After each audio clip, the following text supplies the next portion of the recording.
स्वागत है आपका एक और नई वीडियो में। आज का जो हमारा टॉपिक रहने वाला है वो है कंप्यूटर रजिस्टर्स। बहुत ही इंपॉर्टेंट टॉपिक है और थोड़ा सा कॉम्प्लिकेट भी है समझने के लिए। तो अगर आप वीडियो को 1 से 2 बार देखोगे, क्योंकि फर्स्ट टाइम में तो आपको यहाँ पर कॉन्सेप्ट क्लियर नहीं होंगे, पर 1 से 2 बार अगर आप वीडियो को देख लेते हैं, क्योंकि आपके लिए भी ये टॉपिक नया होगा जो कंप्यूटर बैकग्राउंड से नहीं है, तो अगर आप 1 से 2 बार इस वीडियो को देख लेंगे तो आपका जो कॉन्सेप्ट है वो क्लियर हो जाएगा। और इस टॉपिक से आपसे क्वेश्चन भी पूछे जाते हैं। तो चलिए स्टार्ट करते हैं आज के इस सेशन को। तो इससे जो क्वेश्चन है वो इसके टाइप से बनता है। जैसे यहाँ पर हमारे पास है data register, address register, accumulator, instruction register, program counter, temporary register, input output register.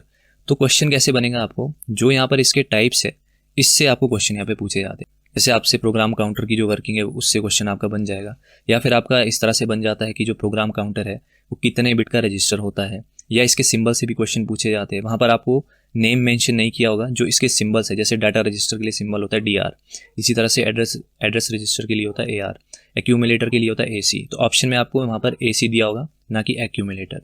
तो आपको सिंबल भी यहाँ पर याद होने चाहिए। तो ये जो आपका टॉपिक है इसको मैं थोड़ा ईजी बनाने का प्रयास करूँगा। तो चलिए स्टार्ट करते हैं आज के इस सेशन को। सबसे पहले बात करते हैं रजिस्टर्स की।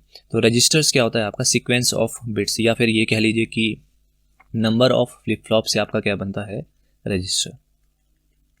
जब आपके various number of flip flops को हम कंबाइन करते हैं तो उससे हम क्या बना देते हैं, रजिस्टर। तो पहला पॉइंट आपको क्लियर हुआ। नेक्स्ट जो हमारे पास रजिस्टर्स आते हैं वो अलग अलग बिट के आते हैं। आपने 8 बिट के रजिस्टर भी देखे होंगे, 16 बिट के रजिस्टर्स भी देखे होंगे, 32 बिट के रजिस्टर्स भी आपने देखे होंगे। अब जो यहाँ पर ये 16 बिट 32 बिट है, ये क्या फंडा है, इसको यहाँ पर समझते हैं। इसके लिए हमारे को मेन मेमोरी में जाना पड़ेगा। तो मेन मेमोरी का हम जैसे एग्जांपल ले रहे हैं, यहाँ पर हमारे पास मेन मेमोरी है 4096 इंटू 16। अब 4096 इंटू 16 ये क्या है, इसको भी समझते हैं। तो 4096 क्या है, यहाँ पर वर्ड, ध्यान रखना क्या है, वर्ड। और जो यहाँ पर 16 रिप्रेजेंट कर रहा है ये क्या है, कि जो आपका यहाँ पर वर्ड है ये कितने बिट्स का यहाँ पर रहेगा। तो आपका वर्ड कितने बिट्स का रहेगा वो कौन रिप्रेजेंट करता है, यहाँ पर 16, और 4096 क्या है आपका वर्ड। तो अगर हम बात करें कि हम लेंथ कैसे निकालते हैं रजिस्टर की, वो निकलती है हमारी वर्ड लिमिट से। तो क्या हमारी वर्ड लिमिट रहेगी, उससे हम निकालते हैं लेंथ ऑफ रजिस्टर। तो इतनी बात आपको समझ आई होगी। नेक्स्ट थोड़ा और यहाँ पर सीखते हैं। जैसे हम बात कर रहे हैं यहाँ पे 4096 इंटू 16 की, तो 4096 क्या था यहाँ पर, वर्ड। तो 4096 किस तरह से हम लिखते हैं, अगर हम बाइनरी रिप्रेजेंटेशन देखें इसको हम किस तरह से लिख सकते हैं, 2⁻12। तो 4096 यहाँ पर किस लिए यूज़ होता है, फॉर एड्रेस। अभी आपको क्लियर हो जाएगा कि इसका मतलब क्या है।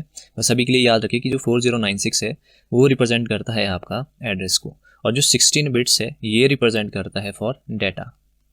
तो ये 2 पॉइंट भी आपको याद होने चाहिए। अब जो यहाँ पर 2⁻12 है, इसका मतलब क्या है कि हमारे पास यहाँ पर कितनी पॉसिबिलिटी है, हमारे पास 12 डिजिट के नंबर है इस तरह से 0000 अप टू 12, इसी तरह से 111111, तो ये भी कितने बिट का रहेगा, 12 बिट का।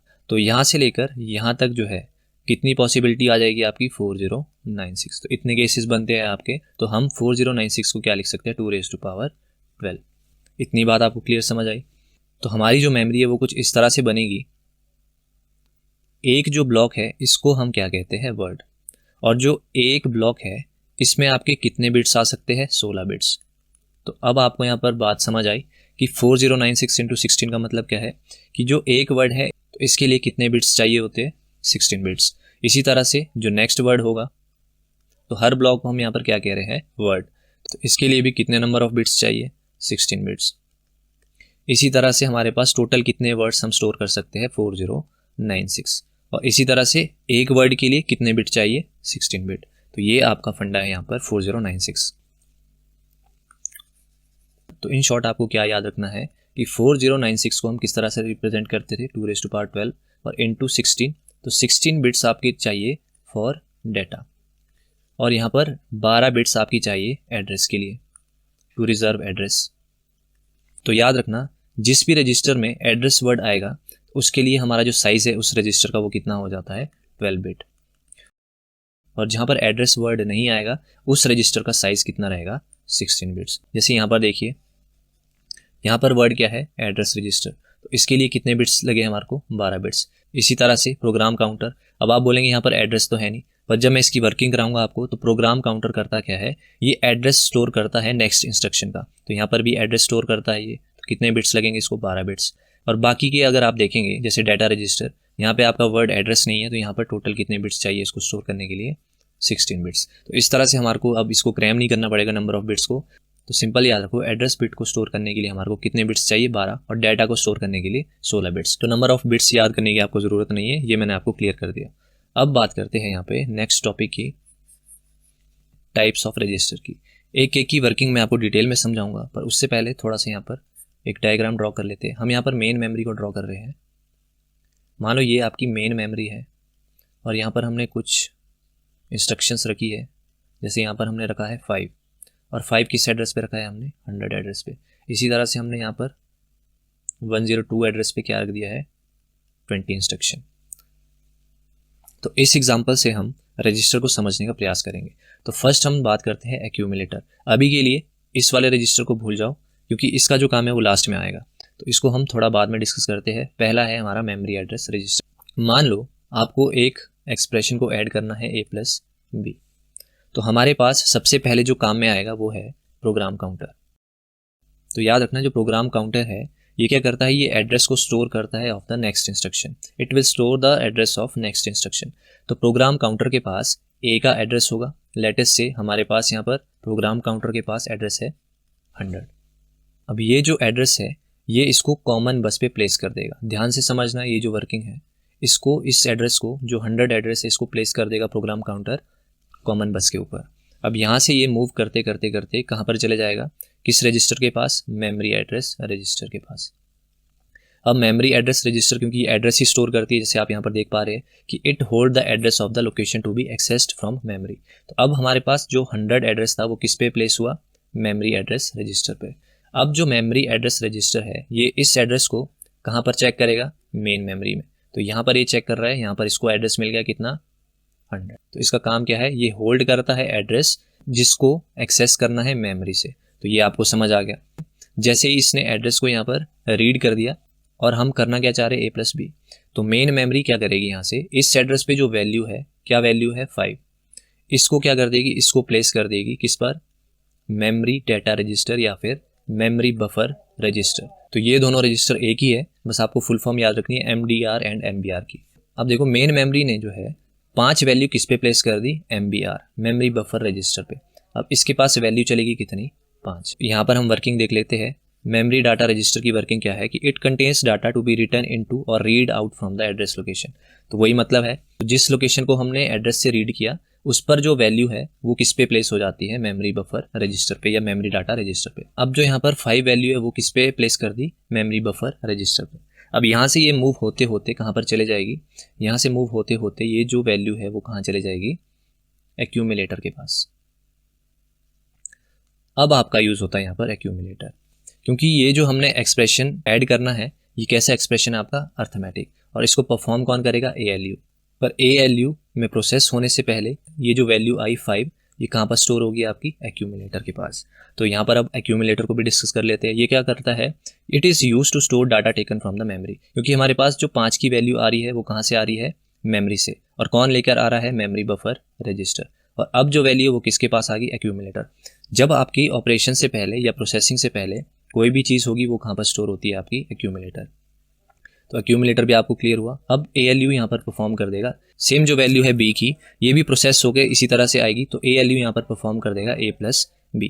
अब जैसे ही इसने A+B को इवेल्युएट किया, ये स्टोर कहाँ कर देगा, एक्यूमुलेटर के पास। तो एक्यूमुलेटर आपका जब मेमोरी से डाटा आता है तब भी उसको स्टोर करता है, और जब कोई चीज़ एग्जीक्यूट हो जाती है, इवेल्युएट हो जाती है, उसके बाद भी वो कहाँ पर स्टोर होती है, एक्यूमुलेटर में। तो ये 3 रजिस्टर्स आपको क्लियर हुए। अब बात करते हैं प्रोग्राम काउंटर की। अब आपको एक लाइन सिर्फ याद रखनी है इसके बारे में कि ये होल्ड करता है address of the next instruction to be fetched. देखिए होता क्या है, हमने मेन मेमोरी इस तरह से पढ़ी। अभी मान लो प्रोग्राम काउंटर पॉइंट कर रहा है एड्रेस नंबर 100 को, और इस पर वैल्यू कितनी थी, 5। अब ये जो 5 वैल्यू है ये प्रोसेस होने के लिए चलेगी किसके पास, एक्यूमुलेटर, और एक्यूमुलेटर फिर फर्दर दे देगा ALU को। तो अब जो है जैसे ही ये एग्जीक्यूशन में चले जाएगी वैल्यू, प्रोग्राम काउंटर यहाँ से इंक्रीमेंट हो जाएगा और ये पॉइंट करेगा नेक्स्ट एड्रेस को जो कि होगा 101।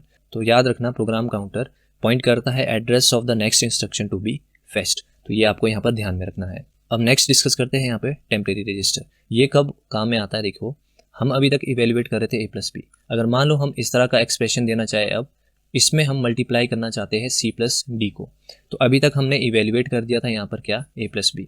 तो a+b का जो रिजल्ट है वो अभी तक कहाँ पर स्टोर होगा? एक्यूमुलेटर के पास। अब मान लो हम c+d को भी इवेल्युएट करना चाहते हैं, तो इस केस में हमारे को एक्यूमुलेटर को यहाँ पर खाली करना पड़ेगा।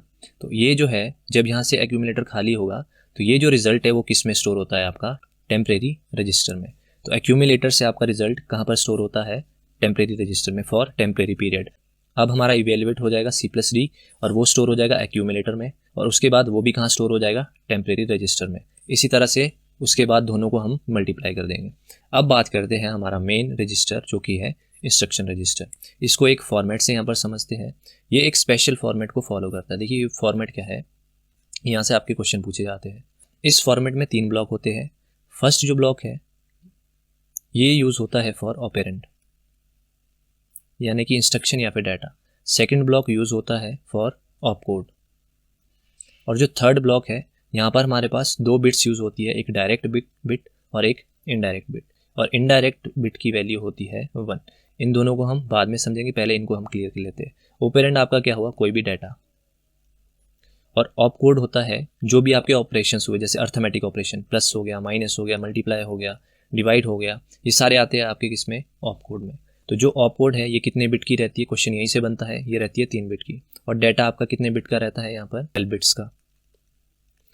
12 बिट्स रिजर्व होती है फॉर डाटा, और जो यहाँ पर डायरेक्ट और इनडायरेक्ट बिट है ये कितने बिट की होती है? 1 बिट की। तो टोटल जो है IR रजिस्टर आपका कितना बन गया? 16 बिट्स। तो यहाँ से हमारे को पता लगा कि IR जो है वो कितने बिट का होता है? 16 बिट का। ठीक है, आगे बात करते हैं। देखिए ये डायरेक्ट और इनडायरेक्ट का फंडा क्या है, इसको यहाँ पर समझते हैं। मान लो हमारे पास एक एक्सप्रेशन है ऐड, और यहाँ पर हमने लिख दिया 5। तो हम क्या कर रहे हैं? हम 5 को ऐड करवाना चाह रहे हैं, और इसके लिए हम यहाँ पर 2 पॉसिबिलिटी, या तो हम डायरेक्ट एड्रेस को यूज़ करेंगे और एक इनडायरेक्ट एड्रेस को यूज़ करेंगे। अगर हम यहाँ पर 0 प्लेस कर लेते हैं, मतलब हम डायरेक्ट बिट यूज़ कर रहे हैं। अगर हम इसके आगे यहाँ पर 1 लगा दें तो हम क्या कर रहे हैं? इनडायरेक्ट बिट को यूज़ कर रहे हैं। अब ये डायरेक्ट और इनडायरेक्ट क्या है, इसको यहाँ पर समझते हैं। डायरेक्ट का मतलब है, मान लो हमने यूज़ कर दिया यहाँ पर 0, तो डायरेक्ट का मतलब क्या हुआ कि जो प्रोग्राम काउंटर यहाँ पर एड्रेस देगा, मान लो इसने एड्रेस दिया 100, तो हमारे को 100 नंबर एड्रेस पे डायरेक्ट वैल्यू मिल जाएगी कितनी? 5। पर अगर अब मैं यहाँ पर इनडायरेक्ट बिट को यूज़ करता हूँ, मान लो मैंने यहाँ पर इनडायरेक्ट बिट यूज़ कर दी कितनी? 1। तो अब हमारे पास क्या होगा? मान लो प्रोग्राम काउंटर ने एड्रेस दिया 100, तो हम क्या करेंगे? यहाँ से जो है एड्रेस 100 पे जाएगा, तो 100 नंबर एड्रेस पर यहाँ पर एक और एड्रेस मिलेगा आपको, मान लो 450। तो अब हमें 450 पे जाना पड़ेगा, और 450 पे जो वैल्यू मिलेगी वो हमारी यहाँ पर यूज़ हो जाएगी। मतलब आपको पहले किसी एक दूसरे एड्रेस पे जाना पड़ेगा, और वहाँ से आपको किसी दूसरे एड्रेस पे आपको वैल्यू मिल जाएगी। तो इस तरह से आपका काम करता है इंस्ट्रक्शन रजिस्टर। और कितने बिट का होता है? 16 बिट्स का। तो ये हमने यहाँ पर समझ लिया। कुछ एक MCQs को अब डिस्कस कर लेते हैं। फर्स्ट MCQ को डिस्कस करते हैं। Specific purpose storage location is termed as. तो ऐसी स्टोरेज लोकेशन जो स्पेसिफिक पर्पस के लिए यूज़ की जाती है उसको हम क्या बोलते हैं? रजिस्टर। तो इसका करेक्ट आंसर क्या हो जाएगा? Option number A. नेक्स्ट है question number 2। Sequence control register is also known as. ये हम पढ़ भी चुके हैं कि सीक्वेंस कंट्रोल रजिस्टर का ही दूसरा नाम क्या है? Program counter. और प्रोग्राम काउंटर को ही हम दूसरे नाम से भी जानते हैं, उसको हम क्या बोलते हैं? Instruction counter. तो ये भी आपको याद रखना है। नेक्स्ट है question number 3। The length of register is called as. तो लेंथ ऑफ रजिस्टर्स हम पढ़ चुके हैं, उसको हम क्या कहते हैं? Word limit. तो इसका करेक्ट आंसर क्या हो जाएगा? Option number A. जब हमने इंट्रोडक्शन में मेमोरी को डिस्कस किया था 4096 इंटू 16, तो यहाँ पर जो 4096 है ये रिप्रेजेंट कर रहा था फॉर एड्रेस, जो हमारी एड्रेस बिट्स रहती थी, और जो 16 बिट्स थी ये यूज़ होती थी फॉर डाटा। अब जो 4096 यहाँ पर यूज़ हो रहा था, यहाँ पर किस तरह से मेमोरी के लिए यूज़ होता था? इस तरह से ब्लॉक्स रहते थे आपके मेमोरी में, तो हर एक जो ब्लॉक है इसको हम यहाँ पर क्या बोलते थे? वर्ड। तो 4096 को हम किस तरह से रिप्रेजेंट कर रहे थे? 2⁻12, और 12 बिट्स आपकी रह रही थी यहाँ पर, और जो यहाँ पर ये 12 बिट्स थी ये किस तरह से रिप्रेजेंट कर रहे थे हम? 00000, इस तरह से 12 बिट की होनी चाहिए थी, अप टू 11111111 इस तरह से। यहाँ पर 12 बिट्स से आपका क्या बन रहा था? 4096, और इसको हम क्या कह रहे थे? वर्ड। और एक वर्ड कितने बिट का था? 16 बिट, यानी कि 2 बाइट। तो ये आपको याद रखना है। नेक्स्ट है question number 4, the dash holds the content of accessed memory word. तो जब हम मेमोरी से कोई चीज़ एक्सेस करते हैं यानी कि राइट करते हैं या रीड करते हैं तो उसके लिए कौन रिस्पॉन्सिबल होता है? मेमोरी डेटा रजिस्टर या फिर मेमोरी बस रजिस्टर। तो इसका करेक्ट आंसर क्या हो जाएगा यहाँ पे? Option number B. नेक्स्ट है question number 5, which of the following is not a visible register. तो जो मेमोरी एड्रेस रजिस्टर होता है ये आपका इनविजिबल रजिस्टर है। तो इसका राइट आंसर क्या हो जाएगा? Option number D. नेक्स्ट है question number 6, register which is use to store values of arithmetic and logical operations. तो कौन सा रजिस्टर यूज किया जाता है जब ALU कोई ऑपरेशन परफॉर्म कर लेता है तो उसके बाद जो रिजल्ट है वो कहाँ पर स्टोर होता है? आपका एक्यूमुलेटर। इसका करेक्ट आंसर क्या हो जाएगा? Option number B. नेक्स्ट है question number 7, counter that holds address of the next fetch instruction is called. तो ये हम पढ़ भी चुके हैं कि जो प्रोग्राम काउंटर होता है ये होल्ड करता है एड्रेस ऑफ नेक्स्ट इंस्ट्रक्शन। तो इसका राइट आंसर क्या हो जाएगा? Option number B. नेक्स्ट है question number 8, which of the following registers hold the address of an instruction. तो कौन सा रजिस्टर होल्ड करता है एड्रेस ऑफ इंस्ट्रक्शन? ये हम पढ़ चुके हैं, प्रोग्राम काउंटर। तो इसका राइट आंसर क्या हो जाएगा? Option number B. देखिए घुमा घुमा के आपसे क्वेश्चन पूछ सकते हैं, पर आपको ध्यान क्या रखना है कि इंस्ट्रक्शन का जो एड्रेस है वो किसके पास होता है? Program counter. और प्रोग्राम काउंटर से ही आपकी पूरी की पूरी जो कहानी है वो स्टार्ट होती है। तो ये हम पढ़ चुके हैं। नेक्स्ट देखते हैं question number 9, which of the following is a group of bits that instructs the computer to perform a specific operation. तो ये हम पढ़ चुके हैं जब हमने इंस्ट्रक्शन रजिस्टर को पढ़ा था। हमने उसका फॉर्मेट देखा था कि जो इंस्ट्रक्शन रजिस्टर है वो कुछ इंस्ट्रक्शन फॉर्मेट को फॉलो करता है। वो क्या था, एक बार रिवाइज कर लेते हैं। जो यहाँ पर फर्स्ट ब्लॉक है ये यूज होता था फॉर ऑपरेंड, और नेक्स्ट ब्लॉक यूज होता था फॉर ऑपकोड, और नेक्स्ट ब्लॉक यूज होता था, यहाँ पर हमारे पास दो चीज़ रहती थी, एक डायरेक्ट बिट और एक इनडायरेक्ट बिट। ऑपकोड रिस्पॉन्सिबल होता था कि जो भी हमने ऑपरेशन परफॉर्म करना है वो प्लस हो सकता है, आपका माइनस हो सकता है, मल्टीप्लिकेशन हो सकता है, डिवाइड हो सकता है। तो ऑपकोड में जितने भी ऑपरेशंस परफॉर्म करने हैं वो सारे यहाँ पर स्टोर होते हैं। ऑपरेंड में आपका स्टोर होता था डाटा या फिर इंस्ट्रक्शन। और जो फर्स्ट ब्लॉक है यहाँ पर हमारे पास दो चीज़ यूज होती थी, एक डायरेक्ट और एक इनडायरेक्ट। तो डायरेक्ट से हम डायरेक्टली जो है मेमोरी को एक्सेस कर लेते थे और इनडायरेक्ट से हम इनडायरेक्टली एक्सेस करते थे। पहले हम पहले एड्रेस पे जाएंगे और वहाँ पर हमें मिलता था उसका एड्रेस जो हमें एक्चुअल में चाहिए। तो ये वाला जो ब्लॉक था ये आपका होता था 1 बिट का, और ऑपकोड होता था आपका 3 बिट का, और बाकी के जो रिमेनिंग है वो रहता था आपका कितने? 12 बिट्स का। तो टोटल इंस्ट्रक्शन रजिस्टर कितने बिट्स का होता था? 16 बिट्स। तो इस क्वेश्चन में क्या पूछा है कि ऐसा कौन सा ग्रुप ऑफ बिट्स है जो इंस्ट्रक्ट करता है कंप्यूटर को टू परफॉर्म स्पेसिफिक ऑपरेशन। तो कौन सा ग्रुप ऑफ बिट्स परफॉर्म करता है? Second block. तो सेकंड ब्लॉक कौन सा होता है? आपका ऑपकोड। तो ऑपकोड का ही दूसरा नाम क्या है? Instruction code. तो इसका राइट आंसर क्या हो जाएगा? Option number D. तो इस तरह से आप कोरिलेट कर सकते हैं अपना जो टॉपिक हमने पढ़ा है। तो इस तरह से आप जो MCQs है उसको टैकल कर पाएंगे। तो नेक्स्ट देखते हैं question number 10, which of the following is a group of bits that tells the computer to perform a particular operation. तो ये भी वही क्वेश्चन है, यहाँ पर बस वर्ड है स्पेसिफिक ऑपरेशन और यहाँ पर है पर्टिकुलर ऑपरेशन। तो ये हम पढ़ चुके हैं। इसका राइट आंसर क्या हो जाएगा? Option number C. नेक्स्ट है question number 11, where is the decoded instruction stored. तो ये इंपॉर्टेंट क्वेश्चन है। तो डिकोडेड इंस्ट्रक्शन कहाँ पर स्टोर होती है? IR यानी कि इंस्ट्रक्शन रजिस्टर में। तो राइट आंसर क्या हो जाएगा? Option number B. नेक्स्ट है question number 12, which of the following register keeps track of the instruction stored in the program stored in the memory. तो कौन सा रजिस्टर ट्रैक करता है इंस्ट्रक्शन को जो कि आपकी मेमोरी में स्टोर होती है? तो इंस्ट्रक्शन पे कौन ट्रैक रखता है? Program counter. तो देखिए यहाँ पर भी घुमा के क्वेश्चन पूछा है और बात आपकी इंस्ट्रक्शन की ही हो रही है कि इंस्ट्रक्शन पर कौन यहाँ पर नज़र बनाए रखता है। तो कौन रखता है? Program counter. तो इसका राइट आंसर क्या हो जाएगा? Option number C. नेक्स्ट है question number 13, the program counter is also known as. तो ये हम पढ़ चुके हैं, प्रोग्राम काउंटर का ही दूसरा नाम क्या है? इंस्ट्रक्शन पॉइंटर, क्योंकि जो प्रोग्राम काउंटर है वो इंस्ट्रक्शन को ही पॉइंट करता है। नेक्स्ट है question number 14, which of the following computer register collects the result of computation. ये हम डिटेल में पढ़ चुके हैं कि जब ALU कोई ऑपरेशंस परफॉर्म कर लेता है तो वो जो रिजल्ट है वो कौन से रजिस्टर में स्टोर होते हैं? Accumulator register. तो इसका राइट आंसर क्या हो जाएगा? ऑप्शन नंबर ए। तो इस वीडियो लेक्चर में हमने कंप्यूटर रजिस्टर का डिटेल में एनालिसिस किया। अगर आपको वीडियो लेक्चर पसंद आया है तो आप वीडियो को लाइक करेगा और चैनल को सब्सक्राइब जरूर करेगा। तो मिलते हैं नेक्स्ट वीडियो में नेक्स्ट टॉपिक के साथ। Till then bye bye.